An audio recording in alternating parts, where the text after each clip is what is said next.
I want to talk to you about a personal experience that I had here substitute teaching in the Watsonville School District. Watsonville is a small town south of Santa Cruz, actually called Pajaro Valley Unified School District. I walked into a middle school class the other day, and these kids were going bonkers, and I had no control over the classroom. It was a hot mess. Fortunately, second or third period, there was a moment of revelation where I went outside and I just realized I was one of them. And I was not above them, or they were not above me. No one was above each other, and we all saw each other as equals in the flash in my own consciousness, and that changed everything. But right now, what's happening? There was a lot of weird stuff I saw too. At one point, this was like a sixth grade. It was a middle school, okay, sixth, seventh, and eighth. The teacher was dismissing the kids to go to lunch, and they were like had to step behind this line, this yellow line. And he was like really pressing on him. He was like, "Everybody behind the line." I guess the line had like shifted, the paint like changed like from the last couple of weeks, and they were really not having it. And he was cutting them a new one, and it was kind of ugly. It looked like a prison system in a weird way. There were a lot of things there that I was like, "Whoa, I'm not stoked on that."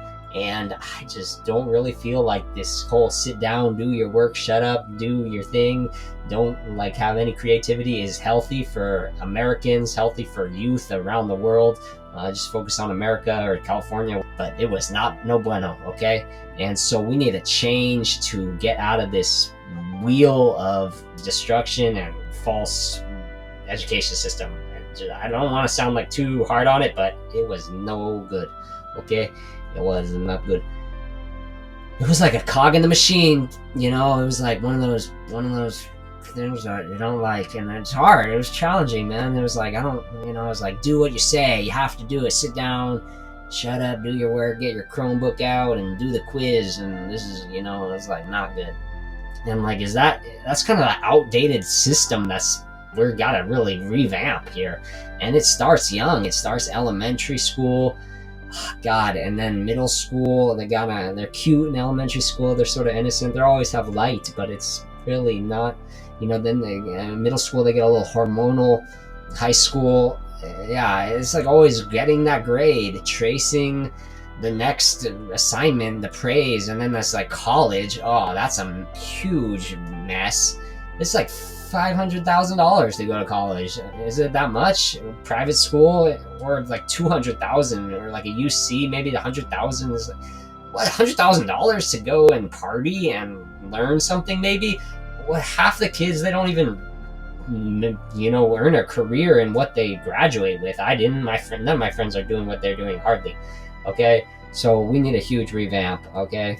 So let's see, what I want to talk about are 6 different systems that I see, subject matters that are actually what I hope and wish that schools were actually part of doing right now. The first one that we need to teach is health, fitness, body, diet, what we put in our body, good food, clean water, how to work out, how to be strong, how to breathe, how to stretch, how to be in the light, the nature, what my body is, how to heal. That's like pivotal. That's like that's not taught right now, and we need to talk about that. We need to talk about nutrition, like real deal, and get these kids eating healthy again, get them being healthy to their bodies. Okay, that's a basic thing.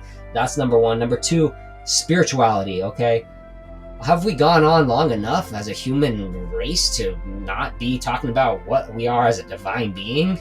Like, where is that in college, in school, in high school, in middle school, elementary school? We need to teach people that God is love, God is inside them, they're a divine being, they're not here as a human, they're a divine being having a human experience. Okay, that's what I believe.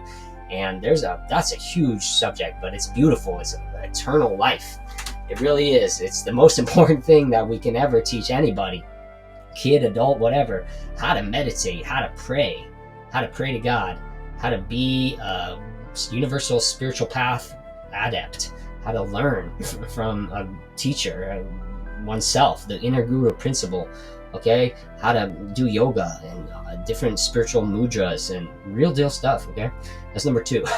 Number 3, art and music. Art and music, that's beautiful. What is life without art and music? Art and music make the world go round. It's the most beautiful thing we have. Creativity, dance, culture, food, spice, you know, real like vibrations of harmony and truth, how to create music, how to play it, how to make art, how to bring beauty to this world. That's talked about a little bit, but it's not enough. We need more creativity, poetry, writing, novel. Okay, that's a big one. Number 4 is how to make money. Yeah, how to live life, how to succeed, how to create a livelihood. I wish I'd learned that, okay? Just saying. I did not learn that at all. There's basic principles that I didn't know. How to write a paid check, how to create wealth, how to be a business entrepreneur, how to, you know, invest money, how to work for someone, how to start a bank account, how to learn about different currencies, types of companies, LLCs, nonprofits, how to be a business person. And then this whole new sector that we're kind of evolving into is this gig economy, where it's like I can be an influencer, I can be a creator, and I don't really need to work for someone as a somewhat slave, like working a $20 an hour job, or 25, 30 even. It's like, I'm not going to really go forward in that, but I really need to learn how to have a personal brand, how to start a business. Throw down some likes and subscribes on this YouTube channel if you want to see more content. That help me out. I'm learning it myself. And this whole concept of money, and then decentralized finance. What is Web3? What is different currencies? Where is my money? How does money work? A history of money, you know, so really open up people's eyes to like this big topic about life that helps people grow and learn that we don't talk about at all. Okay, money stuff. Number 5 is therapy, cognitive therapy. It's okay to have a therapist. As adults, we have them, and children, we can start earlier because otherwise we're going to need them. We need to learn how to, that my thoughts create my reality. We need to learn these systems. That's basic cognitive therapy. That what I'm actually thinking is determining my experience. We need to teach positivity, self-esteem. We need to teach different ways of working with professionals, talking to people, getting inside our own personal trauma-informed mindfulness. This whole new age study that's really quite elevating our consciousness right now.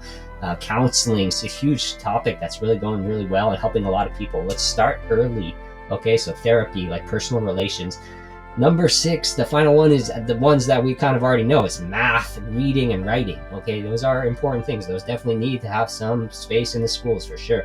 But that's all it is right now. It's like science, history, those are less important in my opinion. Physics and engineering, those are somewhat important, but less important. Math is important, but not that high level. We don't really need that. I never used that. It didn't really help me out at all. I want more weight on the other things. Reading and writing, I think, are valid. And that's what I want to say about this, so that we can really revamp our system. Thank you so much for watching.